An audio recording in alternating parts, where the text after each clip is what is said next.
But how much do you talk to Brody and Blake and those guys? It feels like we run in similar circles, but you and I have like barely ever talked. Yeah. It used to be a lot more. I mean, I talked to Brody on Monday.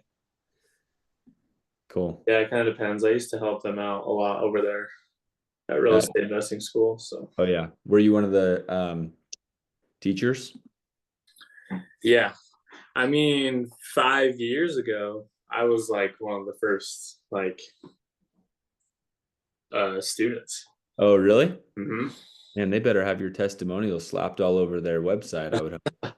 Yeah, dude, I had nothing. I had nothing. Yeah. That's cool, man. That's really cool. So Brody played a big role in helping you figure it all out.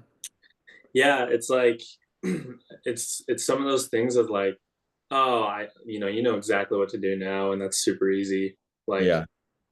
you know, like if you told somebody else what he had helped me with, you would have said, "Oh, he didn't really help very much." Yeah. But in that moment, it was everything I needed. you know, Yeah. Yeah. so like, Yeah. hey, how do I even put my house on Airbnb while I go out for the summer? Right. Just helping me for 5 minutes. Just Right. yeah, that kind of stuff. Yeah, it's funny. It's like the things that we think are obstacles are really um they're really simple. And sometimes you just need a person that's actually not that special or that smart to like hold your hand and just breathe some belief into you. Yeah, yeah. I Which think it was Pace Morby that said he showed all the stats for like real estate agents and how many actually own properties or not. And it's uh-huh. literally like 95% of them don't even own anything, That's sad. like, or any investment properties, especially. And, Right. but they know more about real estate than some other people. And it's like, you really can go figure it out. Yeah, I always tell people that not all real estate agents are created equally, like when you're starting, it's like, oh, you're a real estate agent. You must be like, that's awesome. Like, you can help me buy a home. And then, I mean, a lot of real estate agents don't know anything about investing or like what to look for. I think there's more real estate agents than there are homes on the market or something weird. Like, there's just a, Yeah. Yeah. They know how to they know how to do some paperwork usually. But right, right, which is not worth $8,000 or whatever they make on a home sale. That's for dang yeah. sure. Yeah. It depends. Yeah. Well, that's cool. Well, let's get started. I appreciate you joining us, man. And Yeah. Thanks for having me. I have heard awesome things, and I'll give you kind of a quick intro of the things I do know about you, and then I do want to kind of give you a chance to tell your story and intro yourself and fill in the cracks. But we should have some more people kind of jumping on. But we do these once a week or once every other week or so, and we just call them like personal development nights. And I think in the winter time, like when reps get back from summer and we're kind of building our teams for the next year, we're just big on like vision and trying to help people think really big. And then obviously as summer gets closer, we start diving more into tactical like sales training and how to actually go have a big summer. But Yeah. um, our group we're a door-to-door sales marketing company, a pest control marketing company, and we'll have a couple hundred reps this year. And anyway, so that'll be kind of your audience tonight is just leaders and reps that are coming out to sell or work with us in some fashion. But um, so I guess introing Alex to everyone else that's on this call. Alex, like I kind of was just talking about, runs in a lot of similar circles. So we've had Brody on, we've actually had Blake come and speak. Alex knows a lot of those guys. Alex started in door to door, so similar origin story, and really, I would say has become a real estate like in the last 5 years, a professional. Like, and one of the things that I think of when I think of Alex, just in following his social media, is he's become really proficient in seller financing and like creative financing, which I know some of our guys are really interested in. and I want that to be part of our discussion tonight. So, Great. um, anyway, Alex has killed it in real estate. Owns like 100 plus units at this point, or something like that. Yeah. So big deal, and we're blessed to have him tonight. So I think the format, I'm gonna let Alex take over and kind of tell his story and fill in some cracks, and then I will lead with a couple questions just to kind of set it up tonight, and then maybe the second half, as we're just talking, if you guys come up with questions or you guys want to ask Alex some questions, I think the second half tonight, I'll we'll turn it over to you guys and let you ask some questions to Alex. So, Alex, let's have you, Sweet. yeah, take over, brother. Thanks for the intro. Yeah. That's super nice of you.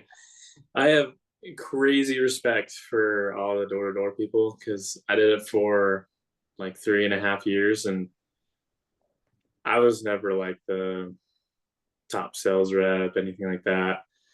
In fact, I was probably one of the laziest ones. I would just like, especially in solar, I would just, all right, as soon as I hit 100K, like I'm Yeah. back Get down. out of I was terrible. Um, I appreciate, yeah, you thinking that I know a lot about real estate. I like to say that I probably know 5% of like everything I want to know. And I don't know what the actual number is, but I hope that you guys take that with a grain of salt, and as well as everything you're doing in door to door, just just staying hungry for more and more things to learn. There's a lot out there. So can I share my screen? Yeah, I think you can. There we go. Since here we go. Let me know if it doesn't let you, but I think yeah, there you go. Cool. Since I'm not on my computer, which I have everything saved, I'll just show you a couple. So this is actually I served a church mission in Oregon and Washington, and when I got back, everyone's like, "You should do summer sales," and I'm like, "I am never ever gonna be one of those guys. Like, I Mhm. promise you, that's just not me." And I was down at Southern Utah University running track, running the worst two events in the history of everything, the mile and the 800. And I was going broke. There's not a lot of money in track. I had a scholarship for school, but I didn't have like, food and housing and things like that I had to take care of. And so it was like, um, yeah, I was broke as can be. And I remember some of you guys probably, do you guys go to universities? Yeah, lots of BYU, UVU, and we also have quite a few SUU guys, believe it or not. Yeah. Yeah, so I remember going through like the hall and seeing like some of these door to door companies, and they're trying to get to talk to you during lunch or whatever. And I remember one of them came up to my two buddies and I'm 6'4". My other track buddy was 6'7", and my other one's 6'3". So we're just like walking through, and almost every single one is like trying to stop us to talk to us. Hmm. And this one company is like, "Hey, just come to dinner, free dinner tonight, barbecue this place," and we know that place because we go to eat there a lot. And they're like, "As much as you can eat, all on us." And as like poor college kids, we're like, "Let's freaking go!" Like, we're not doing summer sales, but screw these guys. Like, we're gonna go take their money, right? So we go, and then they're like, "Yeah, if you come out, you get like a free cruise." And we're like, "What are you talking about? Like, how can these guys just throw around money, like this? Like, it's no big deal." And I remember just thinking like, we should like talk to every single one of these door to door companies and just get free food for the next month. Like, let's go. So we started doing that, but then with like some like real offers started coming in, and not necessarily like all these signing bonuses and everything else, but really like, man, dude, if that kid can make 50K, like I can make 50K. Or if that kid can make 20K, like, oh, I'd just be happy with 10K. Like, honestly, that's a ton. This is a crazy amount to me. So we met with three serious companies. I ended up going with Vivint. Um, and yeah, we just let me see where that picture is. There you go. There's Dang, one of looking the good. one of the first out in DC. First summer. Then I had to be like every other freaking door to door guy and act like I'm cool and get a car when you get home. And I gotta say, like, I started having a lot of confidence, right? And so I actually like that. Like some people are like, what should I buy? I made 50K this summer. It's like you really should invest in yourself. Like you really should. If you can get a house that can cash flow and make you money and then house hack kind of like we did, then great. Um, but you really should invest in yourself. And if door to door is what you want to do for a long time, doing like cars or whatever, like that's your image, and people are going to be attracted to that. But I remember going through that first full summer. It was like the hardest thing I ever did. I would cry on the park bench probably once a month. Call my mom. I'm like grinding. I'm getting shut down a lot. And I remember I made like 29 or $30,000, like nothing crazy, but crazy to me. And I remember just thinking like, and I saw my manager's checks and I saw like some of the other guys' checks. And I remember being like, all right, well, at least this will get me through this next year. Um, but I don't know if I'm going to go back out. It was really hard. But I remember I was going into accounting. And I remember sitting in accounting and we had Goldman Sachs come in, we had Deloitte come in, and they're basically giving us the roadmap on the whiteboard to where our career is going to go. And after, 4 hard years in college, you're going to hopefully get into one of these accounting firms. And they're like, and we are going to pay starting salary $55,000 a year. And I remember like people in the class were like, wow, like that's a ton. And I was sitting there and I'm like, I just made like 30 in like 3 months because I didn't stay the whole summer. Like I stayed like literally I went home the week before school. I didn't extend like a lot of other guys did, and it was literally like 3.5 months. It wasn't a lot of time. And I was like, my manager's made like 300 grand. My buddy just made like 150. I made 30 and I don't even know what I'm doing. And these guys are getting $55,000, 80 hours a week. And they're like telling you, we are going to work you 80 hours a week. They're literally saying that. And I'm like, that's all year round. If I did sales all year round, I would have made 120, right? I'm just times them by four. And then I'm thinking again, and I'm going into accounting, so I understand taxes a little bit. And it's like, that's 55,000 before taxes. Like, that is not a lot. And then they kind of give you the roadmap longer and longer. And 3 5 years down the road, you're making $200,000. And it's just like mind blowing to everybody. And I just remember sitting there and like in that moment, I knew that like I am not going to be going into accounting, you know? And we did people's taxes. Like we saw people's taxes and I saw all the rich people had real estate on there, so that's like one of the first piqued my interest in there. But I had no idea how to do anything. Grew up pretty poor, but skipping forward a little bit, my now wife, we dated in high school. We wrote each other on my mission. She left on her mission a month before I got home on purpose. So we wrote for 3.5 years every week.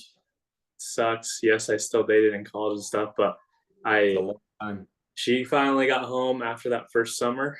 We got married like 4 months later. So we've known each other for so long. And then COVID happened.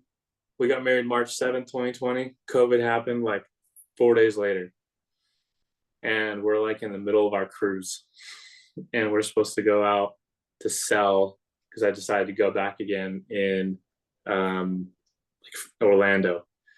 We ended up going out a little bit later in that summer. Again, nothing crazy for a second year, but probably like $55,000, $60,000. And we felt like we were living. Um, and compared to our college friends back home, we came back to Cedar to do one last semester to finish out our our associates. You guys are gonna laugh. I literally didn't even get my bachelor's. Came back, just finished out last semester. We bought a house there because the rent was like crazy, and a house was cheaper than that's not the case nowadays. But we bought this little townhome and we started going broke again because I'm paying for two people and it doesn't go that far. And we decide, hey, while we go up to, and this is when I'm talking to Brody Fawcett a lot more. When we go up to our family in northern Utah to for the holidays, Thanksgiving, around this time of year, um, Christmas, whatever, we're like, we should. It's fully furnished. We should do that Airbnb thing. I've heard you can make money on there. I have no idea, but we need to make some extra money. And so I called Brody, and he helped walk me through just for a second to get it on Airbnb. Probably spent 2 minutes on the phone. Couldn't believe he would even talk to me. And um, we essentially got like within like, and these are all marked off dates on the top, and then everything that's booked is like everything that we had open. And it was like within like 4 days, we had like 3 or 4 grand worth of bookings for like 5 weeks um while we're up in northern Utah for the holidays. And I remember looking at that and being like, our mortgage is $900. Like, this is absolutely insane that like in 5 weeks our mortgage is covered for the next 4 months. We should be doing this all the time. And technically, first time homebuyer loans, many of you know, you're supposed to live in it for a year. It's all about intent. And we did have that intent. But we moved back in. But when summer came, we have a job to do. So we rented it out on Airbnb all that summer as well. And it was a short term rental for 3 years. And we just I'll just say that your first one is your hardest, then your next three are the hardest after that, and then after that it gets pretty easy. So we bought one in Texas. We went and sold solar in Texas, and then we bought one in about another student house and fixed it all up in Cedar City, Utah. Moved back there because we knew the area really well. Bought another one in Cedar City, built one in North Ogden, and it just kind of starts to snowball once people see that you're what you're really focused on. And that's kind of when I quit solar, and I took a huge pay cut. Obviously, I'm not making a crazy amount on my properties at that point, and I just knew that if I focused all in on that I would know more than most people, and I'd be able to help a lot of people, but also I just see all the deals first and find them first, and I just knew it'd be worth a lot of my friends getting a lot of money, a lot of nice cars, but me figuring out the knowledge and doing my best there, and that it would pay off after a couple of years. So, and then yeah, I would say every year since then probably have done at least 5 times the amount of deals every single year than the year before. And most of it, 95% of it, is with other people's money, just helping a lot of sales guys too, but just helping a lot of people get rid of their tax liability, get into cash flowing properties, just helping them create wealth. So that's mostly it. We mostly focus on wedding venues and short-term rentals.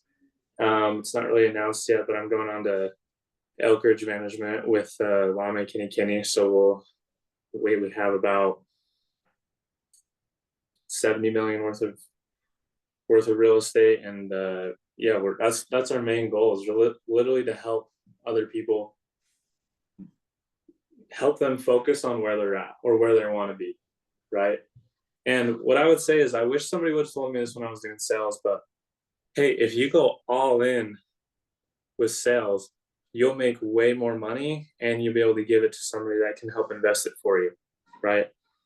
But I think I would have still said, I want to be on the other side of it. I want to know everything about the investment side of things.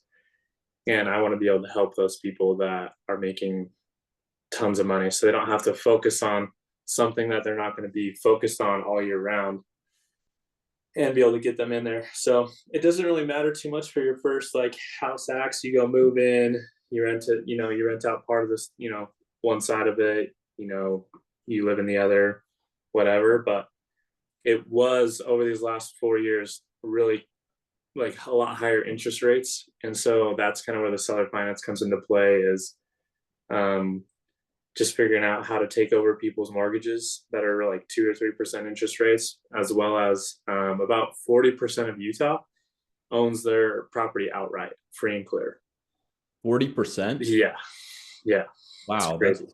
a really high number. That is a lot higher than I would have imagined. Yeah, Also, Utah has also the I bet there's another what percentage on top of that owns their home at an interest rate that's somewhere between 3 and 5? exactly. That's the problem. Like a lot of inventory isn't moving right now super fast because almost everybody refinanced during that time or moved. Right.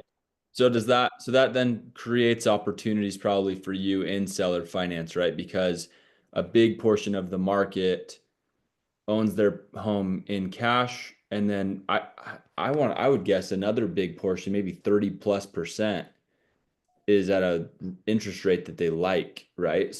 Yeah, So maybe just speak to seller financing and how that's helped you scale over the last couple of years. And I mean, I personally am interested. I own a bunch of homes at a really competitive interest rate, like, and so I would classify myself and probably a decent amount of our guys as sales professionals that are taking this job seriously on the real estate side. Obviously you have to go kind of 2 feet in to fully learn the seller finance game and find deals. And so maybe just yeah, speak to that, like over the last couple of years, what you've learned, how you're structuring seller finance deals.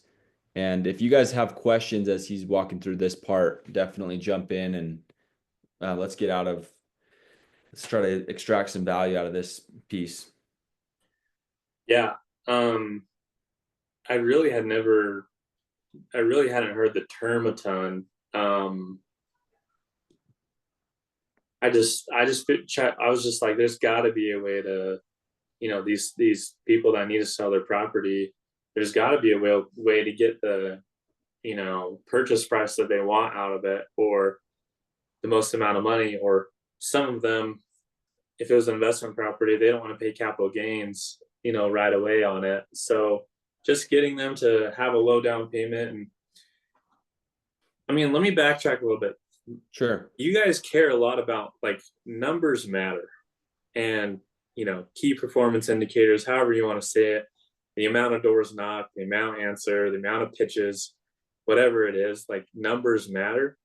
And I think people just think like, just because a property looks good, that it's good to go. It's like, no, there's a lot of numbers involved for sure. Um, but you've also got to look at so many numbers besides just that deal. Like, look at how many people are moving into that area, right? Look at, people don't know this, 65%, no, 68% of Utah is owned by the federal government, national parks, national forests. It's insane. It's the most out of any state. From a, 68% from is owned a, by the from a federal government. from a land standpoint. Yeah. Yeah. Then you have 7% is owned by Sitla, which is the state land trust. So you really have 25% of Utah land wise to farm, to build big cities, to own your residential house.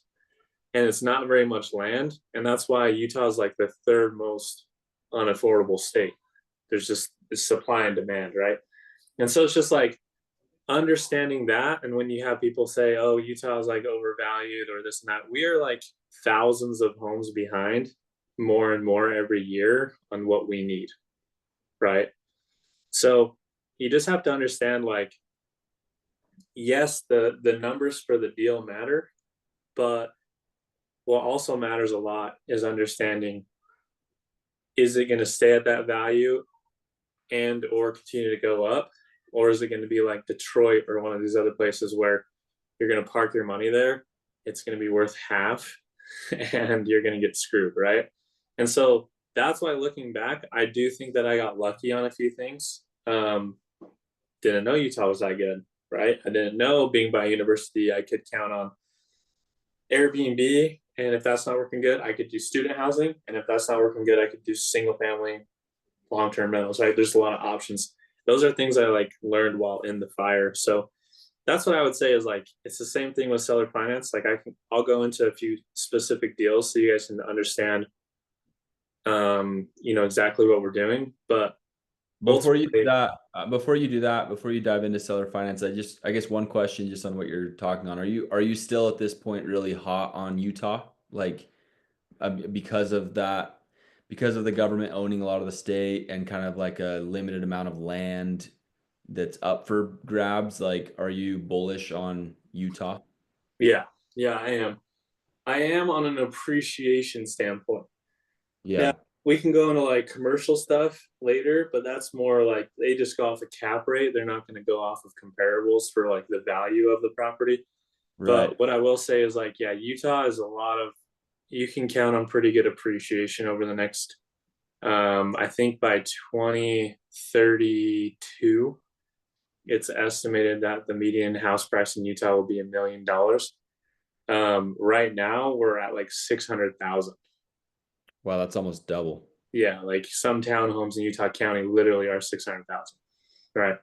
So median house, and the next three up are New Jersey, California, and Hawaii. Those are the next unaffordable. Utah's number 3 or 4, depending on the year.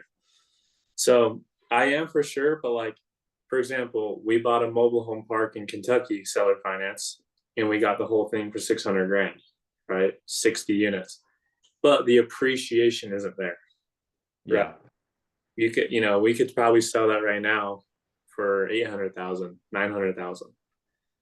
It's just not, the land's just not worth as much. I have a half acre in Farmington, Utah right now that I have offers for $600,000 just for a half acre lot, you know, where that's a whole that in Kentucky that we own is 12 acres, 60 units, more spots for more people, water rights, whatever, lot more cash flow.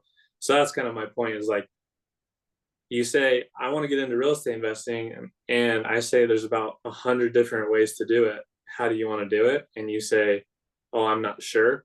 And what I'm trying to emphasize is you've kind of got to pick. You've got to pick, do I want to learn and go all in on this when I'm not in the summer for sales? I go on my blitzes, I go on my blitzes, I go on my blitzes, and then I go up for the summer. But all in between, you're all in learning about it. Or do you want to go all in on recruiting people and recruiting and blitzes and recruiting and handing your money to other people that you trust to go do this for you, right? That can get you better returns, things like that.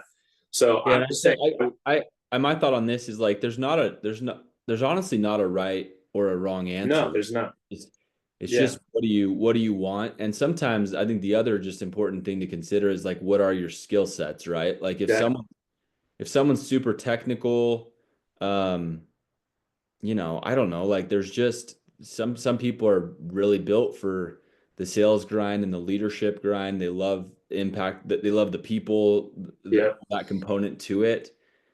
And I do think doing that at a really high level, I mean, I could speak to this. Like I tried to kind of for some time do both at a really, really high level. And I would say the last year or two, I've kind of like, at least for now, and I might shift gears again in my life and become kind of the full-time slinger in real estate again. But like yeah. I've kind of prioritized the sales and the leadership side of things, and I'm comfortable with that for the time being. But I think, Yeah. yeah, I think there's not a right or wrong answer. But I do think that you've got to like, and I think you should do sales no matter what, because I'm only the real estate investor I am today because of sales. Hmm. Like negotiating with the city to get this property tax bill down, right, or the county, negotiating with the seller, negotiating um with zoning, with the zoning and planning commission, right? negotiating with a lender, with an agent, whatever it is, right? And so do sales no matter what. But I do wish that somebody would have told me to like, hey, like I was just kind of in a in between on the off season. And if someone said, hey, go all in here, we'll take care of you over here, I would have done it. Yeah. And I still would have kept doing sales, you know? I still would have kept doing sales just like I did, but I wouldn't have wasted time trying to do this or trying to do that. So my whole point is like we can go over all the numbers for seller finance deals, but if you want to learn it, it's not going to be in the next 15 minutes on this Zoom, you know. Yeah. It'll be good info to know, but Well, I think maybe just speak to it quickly, high level, what it is, and then it might be a cool opportunity for you to just plug Deal Hive and what you're up to on that. So maybe we go to that point, and then let's turn it over for questions from the other guys. yeah, sounds good. Um, I'll just do one example for a deal we have under contract right now.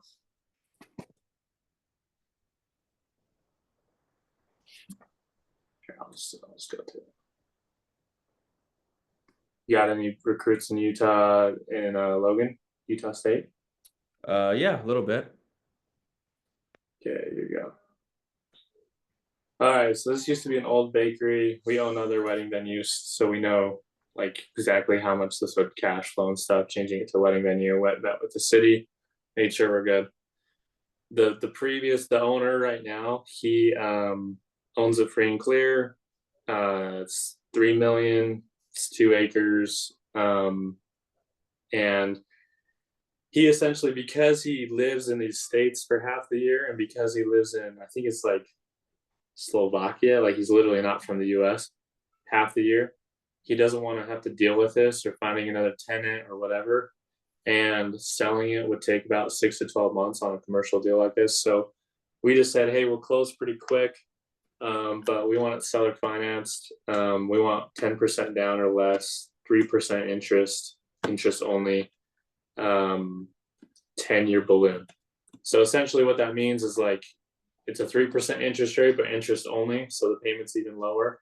10-year balloon is we're amortizing the loan over 30 or 40 years, so the payment's still low, but he's going to have the rest of all of his money back, the full amount before 10 years is up. So we'll refinance with a different lender, or we'll pay him off in cash. Either way, would be pretty easy with having that long for this kind of a deal. And the other thing is we have some renovations we got to do. So we convinced them to do no payments and no interest accruing until June of next year, right? And we can close half of it off. We can do receptions and things like that on the part that's all open. Renovations on the other part. Open it all up even more, and then be able to start going. So that kind of a deal, I like my first couple of seller finance deals negotiating just weren't that good. But as you talk to more and more sellers, you just see what their need. Some people need a lot more down. Some people they're just fixed on a certain purchase price, and some people just they don't want anything down because they don't want any tax liability on it, right? But they are going to make good money over the next year or two, especially the first 2 years. That when they do get that balloon, all the interest that they've made from that seller finance deal is basically covering their whole tax bill. So it's almost as if they're not paying taxes on the gain for that property. So that's kind of why some people are good with selling at seller finance and be patient with it. Other deals that have a loan on them, they're not owned free and clear, that we take over the mortgage. A lot of those are just like they are almost backwards in Utah. Like the prices went down a little bit. They got into it with like no money, but then there's like loan officer fees and stuff. And so they just need to get out of it and not make the payment anymore. And so some of those were nothing down, just taking it over. We just did one in American Fork last week. But yeah, so right now we're Do you doing ever have issues with doing sales with those? no, you just have to make sure it's not like there's like only two companies that have ever really called them due, like the notes due. And you just have to make sure one of them's like Utah housing, like they're literally like if they're federally subsidized loans and stuff. So you just have to again make sure you know what you're doing, but make sure it's not one of those. Most lenders, you got to take it from their standpoint. They're so busy trying to get new loans and new commissions and things like that. If they did go back and look, a lot of times they would see that the same LLC still owns the property. Sometimes we do contract for deed. There's a lot of little things that go into that, but what I would say is like the due on sale clause is it's not something that you need to be super worried about if you know what you're doing. What you're really trying to do is help the bank, because if the previous owners just stopped paying, that bank is going to lose a lot of money trying to sell the loan to somebody else, trying to collect fees, trying to get attorneys. A lot of times those people don't have money, so they're not going to spend their time with attorneys and trying to get fees there. So you're saving their butts by taking it over. And then it's obviously completely legal. There is a due on sale clause in their loans where like if the property is sold, they could call the notes due. It is possible, but I have another friend that owns a title company. He's only seen one called like ever. So it's more of a risk than if it's owned outright. But it's pretty rare that they call it due. So What's your cash on this place? this one is a little bit more renovation, so we're probably only going to be about 28%. Usually we don't do any deal unless it's 30% cash on cash or better. So that's why we sign me up for that. So that's why we stick around. Our buy box is usually 10% down or less, and then 2 to 4% interest. So we do pass by quite a bit of deals, which is one reason I created Deal Hive, is to give other people those deals that we end up not doing, right? But they're still good deals. But we just go through so many that we just get that buy box that we want. Where do you guys find your deals? Like, what's the process? Because I know some, like with wholesaling, you go door to door, you send up flyers and whatnot. Like, how are you finding people that want to sell and do seller financing? Yeah, so I wonder if I'm logged in on my iPad here. Find out.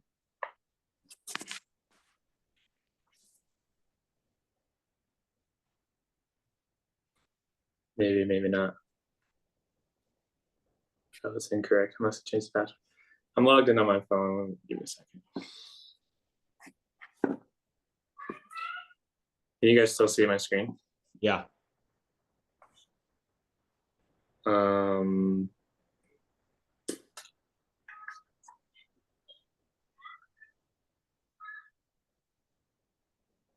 we go. There's an app called PropStream.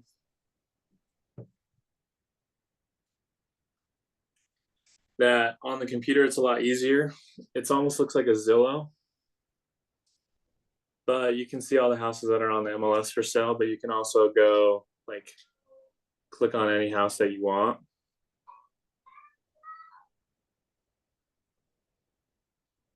It's going to show you how it's parceled out. It's going to show you right here. If you click on opportunity, it might not, it's too bright. Opportunity. You can see estimated mortgage balance. It's about 80%, 85% of the time, right? So you can see there is no mortgage on this one. So what we'll do is we'll literally filter. We'll filter all properties for sale that are owned free and clear. We'll cold call them. You can send out flyers, automate. There's a lot of AI stuff you can do nowadays too. But usually we're not doing that super often, maybe once a month, because once you get known as like you're a real estate person and that's what you do and you buy properties, it's kind of weird. It's like deals come to you. Yeah, they just come. But yeah, when they're slow or when they're not coming, we'll just do that. or we'll post, you know, that, hey, Yeah. we need Why to. do you like wedding venues so much? Just like kind of more I don't want to go into that, dude. I don't want anybody stealing it. No, I'm just kidding. well, it seems like that's all you're doing lately. That's Yeah, I that's would like, imagine it's like I mean, I freaking any of us that have been married, it's like it's a lot. Um so there's like an emotional tie to it. Also, the upkeep is probably pretty limited because it's like they come one time, you clean it, and then it's like yeah. see you next week. Yeah, I'll give you 5 reasons. One, it's one of the most you wouldn't think it though. It's one of the most recession resistant investments you can do. Mm, That and funeral stuff. Anything mm. to do with marriage and funeral, you're good. Mostly because people die no matter what, and people get married no matter what. Yeah, market's down 10%, but if you died, then you still got to get buried. It's like Yeah. Well, yeah, or market's down 30%, but like I'm still making sure my daughter's wedding's paid for. right. You know, like, yeah, it's her one day in her whole life. Like we can sacrifice and I'll go Uber, what like I'll make it happen, right? And Yeah. I'm not saying that we're trying to like skim people at all, but really it is one of the most emotional things. Another thing, so that's one reason. Kevin O'Leary, actually, Shark Tank dude, Hmm. he said that before. Go look it up. That's his two favorite investments: anything to do with funerals and anything to do with weddings. So that's one reason. The second reason is it's commercial, so it goes off a cap rate on the value of it. So if we bring up revenues by, if we double revenues over 2 years, the $3 million property we bought would sell for is worth 6, Right. right? Where a normal house is not going to go like that. It's just not going to happen. So, and it can be scary though too. Like some big business commercial office buildings in San Francisco valued at 100 million last year are worth 8 million right now. They lost 92% of their value Because because it's all of revenues. yeah, just it's all revenues off a cap rate. So it's a good thing for venues because I think they won't go down. But also instead of 40% of them being owned outright, it's like 95% of them are owned outright because it's some rich family, husband, wife, whoever, and it's a passion project for the wife usually. Mhm. Sometimes they run it, sometimes they don't. But when we take them over, usually they've never done ads. Usually they in Utah they weren't open on Sunday. There's just like a lot of little things that we know we can change and we can increase revenues by at least 30 or 40% year one. It's fully furnished. We can give them the purchase price they want if they give us all the seller finance terms. I mean, yeah, there's a lot of reasons, but it's also a hard thing to learn unless you own one. Yeah. But then once you learn it, gets pretty good. So I'm Yeah, super bullish on those for sure. barriers to entry is a little higher. Yeah, usually.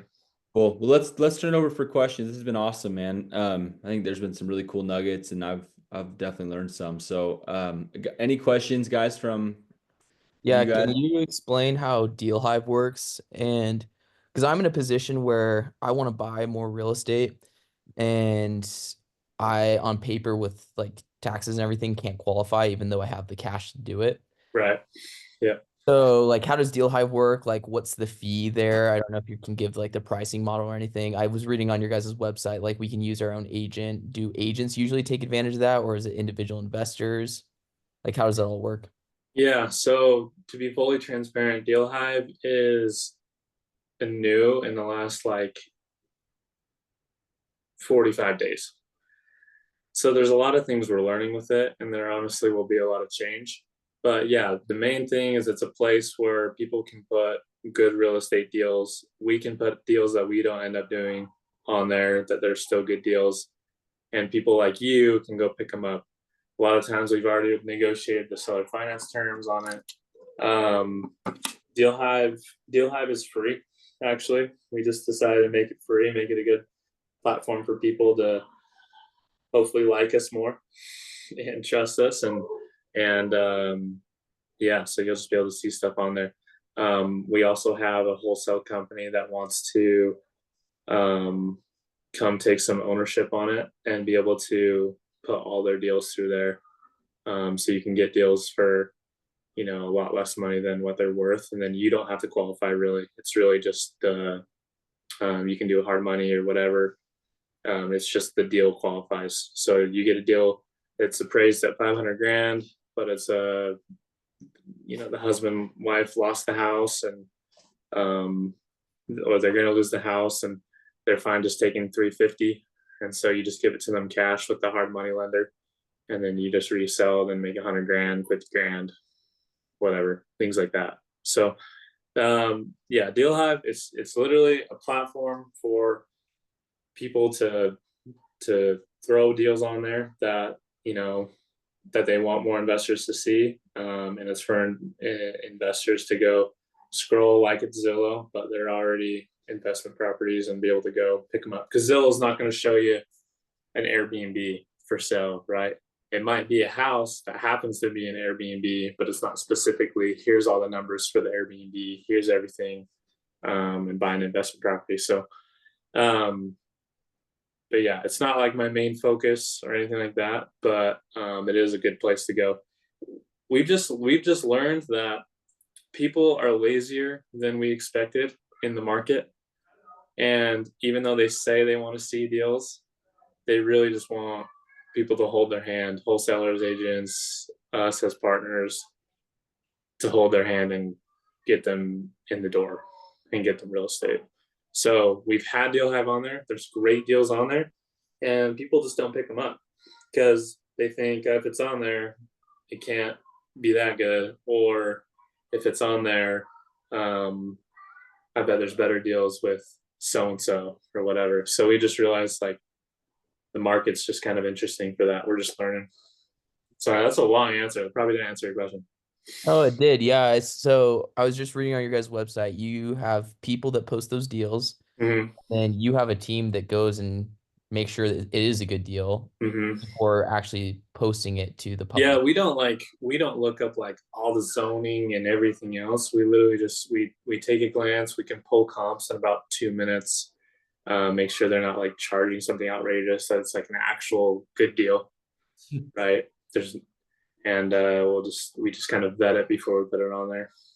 And these are all seller finance deals, or they're just like any deal that's out there. Not all of them will be, but a decent chunk of them are. Sweet. Thank you. Good question. Any other questions? I know we're running a little bit long. Any just last questions? I think Mason, I thought I saw like a hand up on this thing. I don't know how to Mason is he Yeah, even on? I was gonna ask you, you said Utah's kind of like your preferred market. If you had to go outside of Utah, what other states would you be hitting right now? Yeah, so Utah is my preferred market for appreciation. But as far as cash flows go, um, we really like Kentucky, Tennessee. We really like. Um, We have pest branches in Arkansas, Missouri, Oklahoma, like a bunch of those spots, which yeah, are right next door. I would imagine you probably think of those similarly as the Kentuckys and the maybe the Tennessees. yeah. The hard part about yeah, Missouri for sure. Anything outside of Kansas City, Kearney, like a lot of like those are great. But the further you go, a lot of you know, Mississippi, Missouri, Arkansas deals, you'll see it's like 70 grand for the house, and you're Yeah, like, let's go. And then you realize that it's not going to go up in value for a very long time. And yeah, to get your money back out, it's a really hard, long process to sell because there's not a lot of buyers. And then you realize there's not a lot of crazy demand for housing because people aren't moving there a lot. So you're more begging people to stay to rent than to not. And this happened with one of my partners that we just bought a wedding venue in Layton, Utah with. He owns 7. He just made a lot of money in windows sales, and he bought 7 cash. And it's just because he knew somebody that knew somebody that said it was a good deal, and he had no idea. And he's made like nothing from it for the last year. And now he finally got people in there because his wife took like charge and like just to find people to fill the units with. So Not super bullish on that as far as like just forget the state, just more go look at counties and look at their growth for the last 5 years, and you'll pick them super easy for which ones you need to get in on. So Yeah, because it's like I think of Arkansas, and it's like Northwest Arkansas is going to be way different than the rest of the yeah, state. exactly. Little Rock's like a toilet, and then Northwest Arkansas is like humming right now. Yeah, So it's hard because like there's actually really good demographics in most states. states. Yeah, just pick the county right.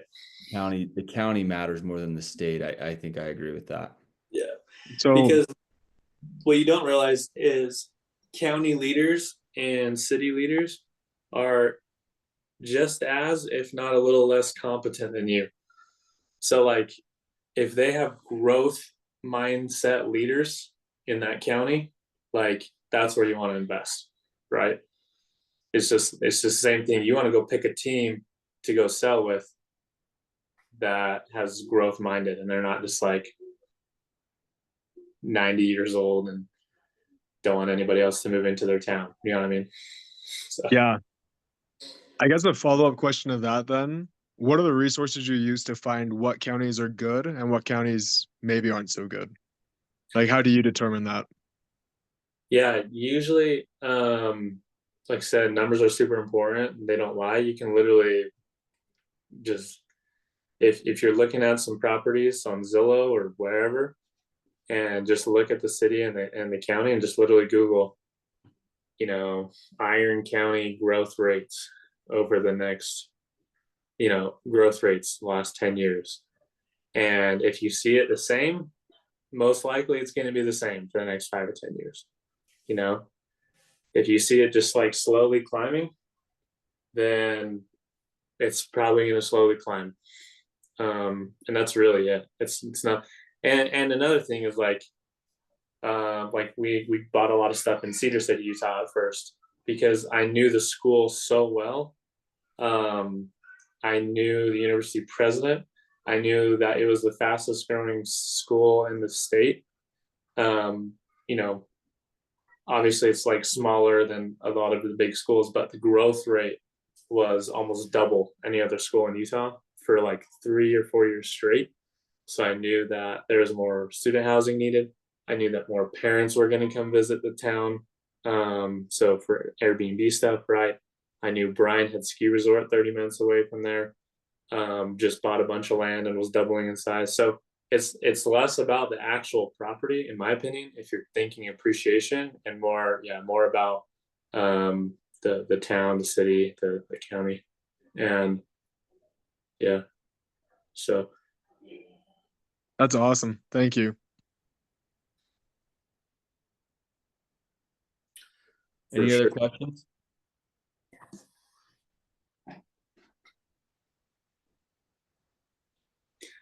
Sorry I didn't have my whole slides and setup, dude. Oh, dude, you were great, man. We really Still appreciate eating pumpkin pie at the in-laws. it. You're great, dude. Thank you so much for your time, and I will post a Deal Hive link and anything. Just send me anything else you want me to post. We want to make sure that we add value to you as well, dude. So we really appreciate your time.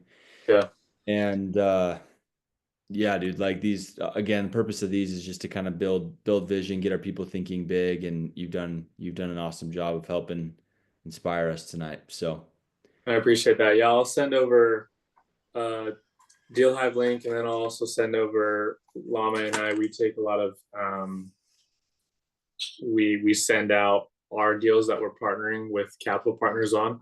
We close on probably 2 to 5 every week. And so, but we can't legally, for securities law, we can't legally just post it on social media, all those deals, as a public offering. But we can, obviously we have a relationship, and we can email you guys and text you guys and get you on that list. So I'll send you both those links to start. and are those one last question on that? Like, is someone investing in a deal like that? Are they an equity partner? Yeah. Very cool. That's awesome. So I'll just say this to finish. Like we just did this deal with Jason Harris. You probably know those guys. He's awesome. Buys big multifamily real estate. Pays great returns. what Alex is doing and what he's talking about right now is kind of similar thing, but they're doing maybe short-term rentals, just different strategies, different types of properties, but similar idea where you're a limited partner writing a check to Alex and they pay you returns based off of how the property performs and stuff. So he's doing similar things there. So if you guys have interest, I'll share some links and you guys can be in touch with Alex if there's some interest there. Yeah, we just do mostly wedding venues and Airbnbs, including. So like that deal in Logan, you're probably raising money for. Mhm. Cool. That's awesome, man. Cool. Thanks for your time, man. Okay, guys. Have a good night. Good talking to you. See See you guys. Thank you. Hey, thank you guys. See you, Mace. Bye. Appreciate it.